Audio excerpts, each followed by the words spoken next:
আমার ভাইরা কোরআন পড়তে জানেন কি কি? অনেক মানুষ হাত তুলবেন। এবার মেহেরবানি করে যারা হাত তুলবেন তাদেরকে টান দিয়ে যদি বলি মেহেরবানি করে সূরা ফাতিহাটা পড়ুন। সূরা ফাতিহা পড়তে গেলে কমপক্ষে 22টা ভুল। কয়টা ভুল? কুল হুয়াল্লাহু আহাদ। কুল। অনেক মানুষ কয় কুল হুয়াল্লাহু আহাদ। খাও তোমার আল্লাহ এক। খেয়াল করে শুনেন, এই সাউন্ড বক্সটা একটু আমরা দিয়ে দেব। মাইক কোয়ালিটি সারা বাংলাদেশে সবচাইতে সিলেটে ভালো, আলহামদুলিল্লাহ বলেন। অধিকাংশ লোক কোরআন বিশুদ্ধভাবে পড়তে একটু কথা বলেন না আপনারা? যারা কথা বলতেছেন তারা কি জানেন? খুব মনোযোগ দিয়ে শুনতে হবে। দিন শিক্ষার গুরুত্ব। গুরুত্ব কি? এবার ঠিক আছে, গুরুত্ব কিসের? দিন শিক্ষার গুরুত্ব। কিন্তু দেখুন, এক নাম্বার বিশুদ্ধভাবে পড়তে জানেন না।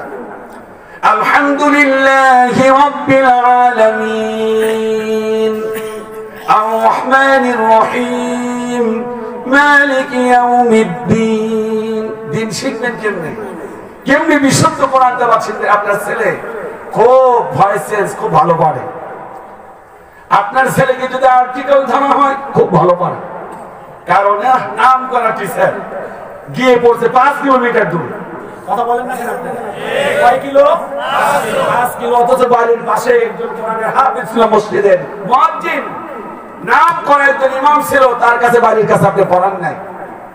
যার কারণে আপনারও যে গতি, আপনার বাপেরও সেই গতি, আপনার ছেলের একই গতি। বলবেন যে হুজুর বাপ তুলে গালি দেন না। আমি বাপ তুলে গালি দেই নাই, আমি বলছি তাই। বাবারও যে গতি আপনার কি? আলেমদের মূল্যায়ন করবেন কিভাবে? মূল্যায়ন তো নিজেরাই করি না। এদেশের কার বাবার হিম্মত হয় তাফসীর মাহফিল 140 ধারা জারি করে? এদেশের মানুষ যদি সত্যিকার অর্থে দ্বীনকে সঠিকভাবে শিক্ষা গ্রহণ করত, জবাব দেন ঠিক কিনা? 1971 সালে যে অবস্থা দাঁড়িয়েছিল সেই অবস্থা দাঁড়াতো যদি তাফসীর মাহফিলে 140 ধারা জারি করার জন্য কোন লোক যদি আসতো। কথা বলেন না কেন? কিন্তু অবস্থায় হয় না, কারণ আমরা দিন। আমার পূর্ববর্তী বক্তা একটি কথা বলেছেন, খুব দুঃখ করে বলেছেন, কথা একদম খারাপ বলে নাই, যে আবু জেহেলের রক্ত আছে। কথা তো ঠিক। وقال الذين كفروا لا تسمعوا لهذا القرآن। সর্বপ্রথম এই কথাটি বলেছিল আবু জাহাল, ওরা যেন কোরআন শুনতে না পারে। লা তাসমাউ লিহাদাল কোরআন, কোরআন যেন শুনতে না পারে। ওয়ালগাউ ফি, কি করো?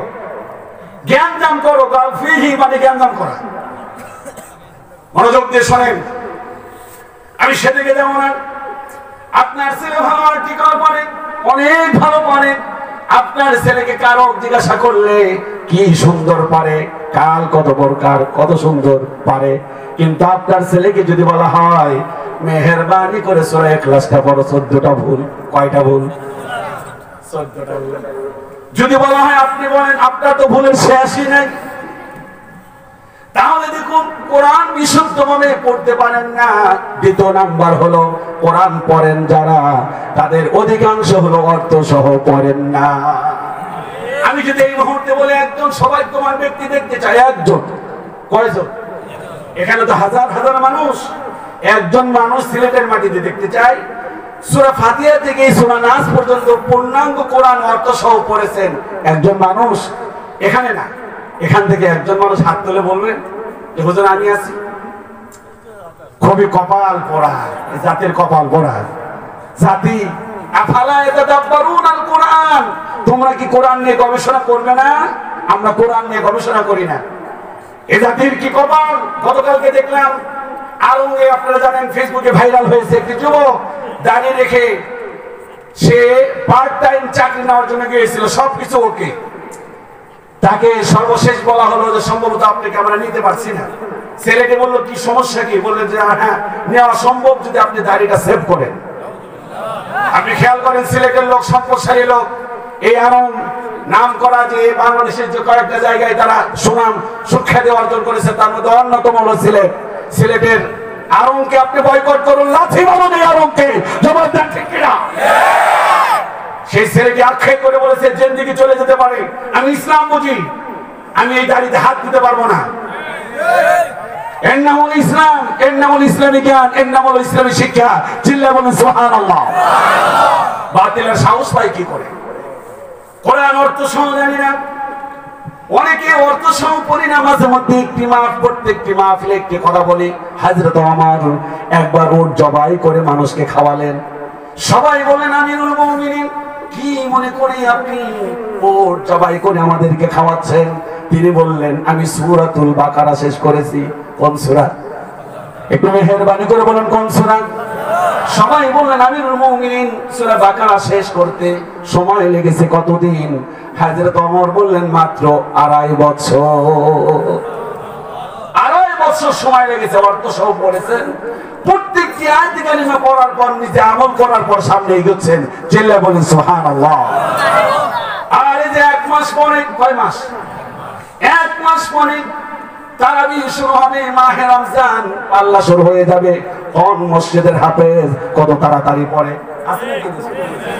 আমার ওস্তাদ মাওলানা নজরুল ইসলাম মুহাদ্দিস উনি বলেছিলেন আব্দুল্লাহ মামুন সাদি মেহেরবানি করে বলো তারাবি শব্দের অর্থ কি?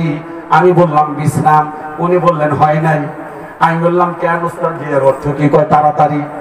তারাবি মানে তাড়াতাড়ি। বললাম ওস্তাদ জি কেমনে বললেন? কয় এটাই তো বাংলাদেশ। কথা বলেন আপনারা? যে মসজিদগুলোতে একটু ধীরে তারাবি হয় সেখানে মুসল্লি সংখ্যা এই দেশে এরকম। আমি এক জায়গায় তারাই করতে গেলাম, উনি ওখান থেকে আমাকে বরখাস্ত করা হলো 3 দিনের দিন। কয় দিনের দিন? চাঁপাইনবাবগঞ্জ। তা আমাকে মসজিদের যিনি সভাপতি চাঁপাইনবাবগঞ্জ বলা হয়, সেখানে বলে হলো সর্দার। আমাকে ডেকে বলছে হবে না, তোকে দিয়ে হবে না ভাই। বুঝতে পারছেন আপনি? বললাম কেন জি আমাকে ধরবে না কেন? কয় যে তোকে যে তুই যে লুজ বুঝেন কিছু মানে কি? বললাম যে আমি তো বুঝতে পারি যে ভাই লুজ কাকে কহে। ওকে আমাকে বুঝিস না কেন? তুই ঢিলা। আমি কি? আরে হাসতেছেন আপনি? জাতির কপাল পড়ে গেছে কেমনি চিন্তা করেন। আপনি তো হাসতেন, আমার বুক ফেটে যাচ্ছে। আমাকে সেখান থেকে বরখাস্ত করা হবে। কয়দিনের দিন? প্রায় 30 থেকে 32 জন হাফেজের মধ্যে ফার্স্ট হলাম। 3 দিনের দিন আমাকে বললেন তোমাকে দিয়ে আর তারাবি হবে না, আমরা আর একজন হাফেজ নেব। মনের দুঃখে চলে আসতেছি, কান্না দেখে আমাকে সুযোগ করে দিলেন দাঁড়া আর একটা রাত দেখি। আমি বললাম হায়রে জাতির কপাল পড়া, কত সুন্দর করে পড়ালাম। قل اللهم مالك الملك تؤتي الملك من تشاء وتنزع الملك ممن تشاء وتعز من تشاء وتضل من تشاء وتضل من تشاء بيدك الخير إنك على كل شيء قدير تولج الليل في النهار وتولج النهار في الليل। ধীরে ধীরে পড়তেছে। গত 3 দিন এখন আমার চাকরি ঠিক থাকে না। ঠেলা দিলাম, সে আষাঢ়ে ঠেলা বুঝেন আপনি? قل اللهم مالك الملك تؤتي الملك من تشاء وتعز من تشاء وتضل من تشاء بيدك الخير إنك على كل شيء قدير تولج الليل في النهار وتولج النهار في الليل وتخرج الحي من الميت وتخرج الميت وترزق من غير حساب يوم السلام على رسول الله حسن কথা বল। এটা কি পড়া? সারা পৃথিবীতে কোথাও নাই। হাসতেছেন আপনারা? 20 মিনিটে তারাবি, 20 টাকার তারাবি, 20 টাকার তারাবি। যেহেতু আমি ছাত্র মানুষ, আমার তো আর শরীয়তের জ্ঞান তেমন নাই যে মাঝখানে ছাড়িয়ে দিলে গুনাহ হয়। 20 মিনিটে তারাবি 20 মিনিটে শেষ করলাম।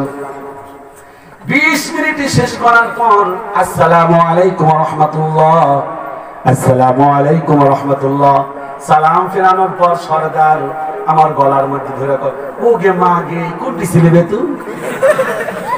এর মানে বুঝছেন আপনি? তো সিলেটের মানুষ সবই তো বুঝে, কিন্তু আপনাদের ভাষা আমি বুঝি না। আমি খালি কই যে আল্লাহ, ফেরেশতা বুঝে নাকি আল্লাহ জানে। তো আপনাদের ভাষার মধ্যে অনেক মাধুর্য আছে, মহব্বত আছে। চিল্লা বলেন আলহামদুলিল্লাহ। খেয়াল করে শুনুন, 1 নাম্বার হলো আমরা বিশুদ্ধ তেলাওয়াত পারি না, হুজুরা কথা বলেন। 2 নাম্বার হলো যা পড়ি তাড়াতাড়ি পড়ি, কত তাড়াতাড়ি পড়া যায় রমজান মাসে। আমার দেশের মা বোনেরা কেউ 1 খতম, কেউ দেয় 2 খতম, আবার কেউ খতম দিতে দিতে নিজেই খতম। কথা বলে ঠিক কিনা? এটা হলো 2 নাম্বার। ইসলামের শিক্ষা এটি নয়। 3 নাম্বার হলো আমাদের দেশে যেটি হয় সেটা হলো বাবা মারা যাবার পর হেফজখানায় গিয়া কয়, আসসালামু আলাইকুম হুজুর আছেন নাকি? কি আপনার মন খারাপ? বাবা মারা গেছে, আপনি ছাত্র দিয়ে একজন কোরআন খতম করে দিবেন। ঠিক আছে, এদেশে করে এরকম হেফজখানা ছাত্র নিয়ে বাড়িতে দিয়ে বাপ মরে গেছে, এর জন্য কি পড়াচ্ছে? খতম পড়াচ্ছে। পড়ায় এটি ইসলামের শিক্ষা নয়। আল্লাহর নবী বলেন, যে ব্যক্তি কোরআন তেলাওয়াত করলো সে ব্যক্তি সওয়াব পাবে, আর যে ব্যক্তি আরেকজনকে যে ব্যক্তি কোরআন তেলাওয়াত করলো সে ব্যক্তি সওয়াব পাবে, আর যে ব্যক্তি আমার ভাইরা শুনলো সেই ব্যক্তি সওয়াব পাবে। আল্লাহর কসম আপনার বাবা কোনো সওয়াব পাবে না। দেখে রাখেন আপনারা। কোথায় পেয়েছেন? ঢাকার এক মসজিদে খুতবা দেয়, হাজার হাজার মানুষ হয়। কত বললাম ভাইরা, টাকা দেওয়ার প্রয়োজন নাই, হাদিয়া দেওয়ার প্রয়োজন নাই। মেহেরবানি করে নিজের বাবার দোয়াটা নিজেই করেন, কারণ রব্বির হামহুমা কামা রব্বায়ানি সগীরা। এখানে আপনার বাবার দোয়ার কথা বলে নাই, আছে নাকি? এর অর্থ হলো রব্বির হামহুমা, হে আমার রব। শোনেন, হুজুর বলে কি আর আপনি টাকা দেন কোন? রব্বির হামহুমা, হে আমার রব, ইরহামহুমা, আমার মা বাবার প্রতি দয়া করো। ইমাম সাহেব বলতেছেন, কার মা বাবার প্রতি? আমার মা বাবার প্রতি। ইরহামহুমা তাসনিয়ার সিগা, আমার মা বাবার প্রতি, দুজনের প্রতি রহম করো। কামা রাব্বায়ানি, যেমনটি ছোট্টবেলায় সগীরা, ছোট্টবেলায় আমাকে পড়তে পালন করেছিলেন। ইমাম সাহেব তার মা বাবার জন্য দোয়া করলেন, আর আমরা বলি আমিন। আহারে, জাতির কপাল পোড়া উচিত ছিল ইমাম সাহেব যখন বলে তখন একটু মুখটা আপনিও একটু ইমাম সাহেবের সাথে সুর মিলিয়ে আপনার মা বাবার জন্য দোয়া করেন। তা না করে আপনি কি করলেন? ইমাম সাহেবকে 1000 টাকার চকচকে নোট দিলেন। ইমাম সাহেব মনে মনে খুশি, মাশাআল্লাহ। গোপন কথা বলে লাভ নাই, আগামী তো আর টাকা আসবে। আমি সব ইমামের কথা বলি না, এটা তো ইসলামী শিক্ষা নয়। এটা হবার অন্যতম কারণ হলো একটাই, এই যে হাদিসটা আমরা জানি না, যে হাদিসটা আমি শোনাবো, শুনতেছেন আপনি? আল্লাহর নবী বলেন, ইদা মাতাল ইনসান, ইদা মানে যখন, মাতা মানে মরে গেল, আল ইনসান মানুষ, ইনকাতা বিচ্ছিন্ন হয়ে গেল, আনহু ওই লোকটির, যে লোকটি মারা গেছে তার সমস্ত আমল, আনহু আমালুহু, তার সমস্ত আমলগুলো বিচ্ছিন্ন হয়ে গেল। ইল্লা মিন সালাসা, তবে 3টা আমল কখনো বিচ্ছিন্ন হয় না। একটা হলো মিন সাদাকাতিন জারিয়া, 1 নম্বরে সাদাকায়ে জারিয়া। এই যে তাফসীর মাহফিলে প্রবাস থেকে হাজার হাজার টাকা দিয়েছেন, এই যে জমিটা যিনি উন্মুক্ত করে দিয়েছেন, আহারে লাইটিং এর ব্যবস্থা করেছেন, আপনি একটি মসজিদ করলেন, আপনি একটি মাদ্রাসা করলেন, কালভার্ট করলেন, এগুলো হলো সাদাকায়ে জারিয়া। মারা যাবেন, সওয়াব পাবেন। চিল্লায় বলেন সুবহানাল্লাহ। 2 নাম্বার, আও ইলমিন ইয়ানতাফাউ বিহি, উপকারী ইলম। এই যে আমি সুন্দর সুন্দর কথা বলতেছি, আমার ডান পাশে আমার বাম পাশে আলেম ওলামা আছেন, তারা সুন্দর সুন্দর কথা বলে, আপনিও বলেন, যত পারেন বলে যান। মারা যাবেন, কিয়ামত পর্যন্ত এর সওয়াব আপনার কবরে পৌঁছতেই থাকবে। আরো আসতে বলেন সুবহানাল্লাহ। 3 নাম্বারটা মারাত্মক, এটা যদি ব্যাখ্যা করি তাহলে যাওয়ার সময় এম হাসিবুর রহমান ভাইয়ের গাড়ি ভেঙে দিল, মনে আছে না নাই? আমার খুব দুঃখ লেগেছে। এম হাসিবুর রহমান আমাদেরই ছোট ভাই, আমাদেরই ছোট ভাই। এমনিতেই সিলেটের মানুষদেরকে মনে প্রাণে ভালোবাসে, তাতে করে যখন এম হাসিবুর রহমান ভাইয়ের মাহফিলে বাধাগ্রস্ত হলো সত্য কথা বলার দরুন, আর গাড়ি যখন ভেঙে দিল, আক্রমণ করলো, চোখ থেকে অজরে পানি ছাড়লাম, বিচার দিলাম আল্লাহর কাছে, এছাড়া তো আর কিছুই করার নাই। আমি এই মুহূর্তে 3 নাম্বারের ব্যাখ্যা সামান্য একটু করব। 3 নাম্বার হলো, আবারও বলি, 1 নাম্বার সাদকায়ে জারিয়া, 2 নাম্বারে উপকারী উপকারী এলেম, উপকারী জ্ঞান, উপকারী বার্তা, উপকারী কথা মনে থাকবে নাকি বলেন না? কয়টা আমল কবরে যায়? আরো ছেলে বলেন কয়টা? তিনটা। 3 নাম্বার আওয়ালাদুন সালিহুন ইয়াদউ লাহ, নেককার সন্তান। কি সন্তান? যে সন্তান, তার মানে কি? কি খায়? এই ছেলেরা কথা বলে না, কে খায়? যে ছেলেটা গাঞ্জা, দ্যাট ইজ গাঞ্জা। দাড়ি ছাটা, গোফে আটা, গাজায় মারে দম, নামাজ নাই, রোজা নাই, ইফতার খাওয়ার জম। এই হলো ভাই যাদের নীতি, তারাই হলো অধিকাংশ সমাজপতি। ধর্মের বেলায় ঘুম, ধর্মের বেলায় ঘুম। জবাব দেন ঠিক কিনা? ঠিক। আরো জোরে বললে আমার সমস্যা আছে। আমার মসজিদে মাঝে মধ্যে হক কথা বলে বলে জোরে জি বলে। আমাদের এক নেতা আছে, আমাকে এসে বলে, খতিব সাহেব এত জি বলে কে, জোরে জি বলে কে? তা বলে আপনার সমস্যা কোথায়? কয় না, মসজিদের মধ্যে চিল্লানো ঠিক না। ফতোয়া কি আপনি খেয়াল করছেন? ফতোয়াটা কি?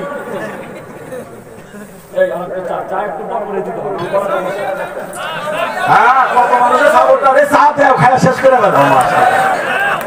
লিল্লাহি তাকবীর। নেতা বললেন আমাকে, নাম বলবো না, ভেজাল আছে। সব কথা উনি আমার শোনে, কোথায় কি কই না কই। মেহেরবানি করে শুনুন, ওই নেতা, যে নেতা বললেন মসজিদের মধ্যে চিল্লানো ঠিক না, ওই নেতা আবার গত 2 বছর আগে ফোন দিয়েছে, মেহেরবানি করে খতিব সাহেব এত তারিখে দাওয়াত, রমজান মাসে। কি মাসে? রাখে না রমজানের রোজা, দাওয়াত পেলে হয় রে সোজা। কথা বলেন আছে কিনা? রাখে না রমজানের রোজা, দাওয়াত পেলে হয় রে সোজা। ভালো একটা মুসল্লি যদি দেখতে যদি চাও, দেশের নাম কি বলা যাবে?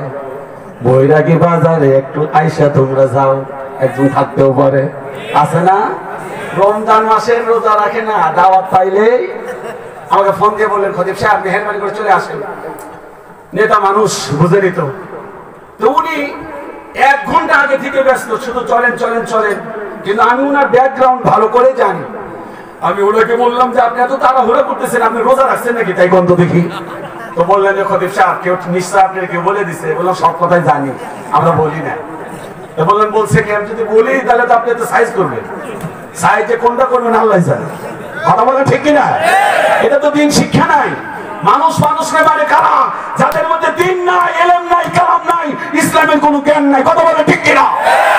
ইসলামের আদর্শ যাদের কাছে আছে, যারা কোরআন পড়ে, সুন্নাহ পড়ে, আল্লাহর কসম ওই রাজনীতিবিদরা, ওই রাজনীতির আদর্শের মানুষগুলো মানুষের উপরে হামলা মামলা করতে পারে না। হামলা মামলা করতে পারে তো শুধু তারাই। ভাইরা আমার, কোরআনের বিশ্ববরেণ্য মুফাসসিরদেরকে মাসের পর মাস জেলের, তারপরে বছরের পর বছর জেলখানায় তারাই আটকে রাখতে পারে যাদের ইসলামী জ্ঞান খুবই কিসের কম নাই। যাদের কম থাকলে তাও তো কিছু বিবেচনায় আনা যেত। কথা বলে ঠিক কিনা? ভাইরা আমার, আমি বললাম ভাইজান আপনি কি রোজা রাখছেন নাকি? বলছে গেলা তাই কর।